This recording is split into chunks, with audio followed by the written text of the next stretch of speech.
Carol Vorderman hated BBC show and would never do it again. TV presenter Carol Vorderman has been one of the most recognizable faces on British TV since she first appeared on Countdown in 1982. She popped up on everything from Loose Women to Have I Got News for You. Alongside her more serious factual reporting for shows such as Tomorrow's World, Carol also done the rounds of a number of top-raced celebrity reality shows, such as Strictly Come Dancing, I'm a Celebrity, Get Me Out of Here, and The Great Celebrity Bake Off. Carol told actress Sally Lindsay on her A Night in podcast that they weren't all happy experiences. I did Strictly in the second series, she said. Clare Sweeney persuaded me to do it because she was in series 1. Still spending forever chopping vegetables? The Full-Star Pro vegetable chopper dices onions, potatoes, and more into its container in seconds, helping make meal prep faster and tidier. Want to check today's Amazon deal? Scan the QR code now or visit grabdeal.us/2 before it's gone. And I hated it.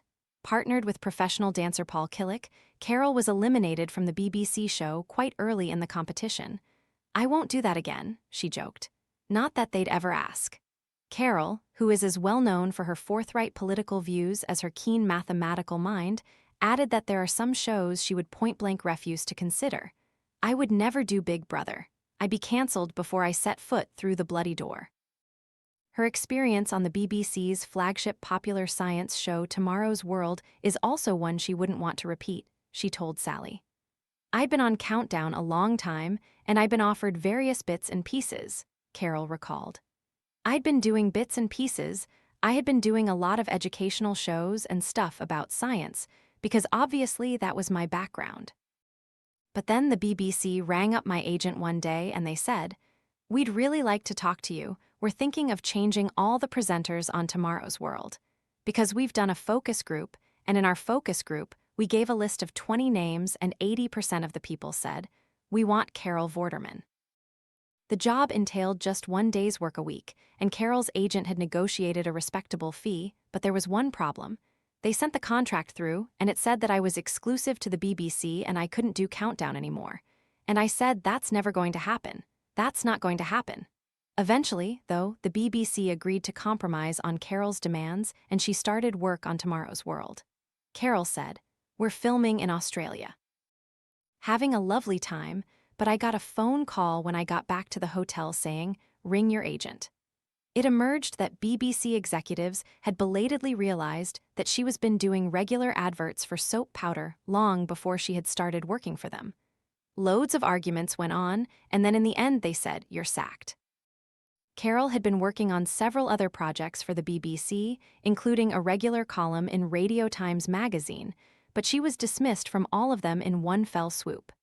The sacking made front-page news, so I fought back through the press, Carol said. I wrote articles saying, "Hang on, this is just sexism." I'm sacked for doing an advert when Noelle Edmonds is doing Noelle's Maxwell House coffee adverts and Terry Wogan, who was one of their biggest stars, was doing British Gas.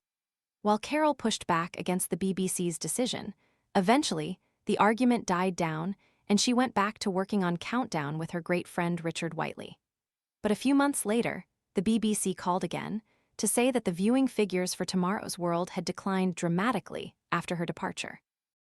She was asked to meet with the show's editor, who begged her to rejoin the show, but on one condition. He said the fatal words, Carol recalled. He said, "If you tell anyone that we've offering you your job back, we will deny it." So I went fine. I rang my agent as soon as I came out of the meeting. "It's terrible. Really," I said, "John, keep stringing them along till a week or two before transmission and then tell them where to go."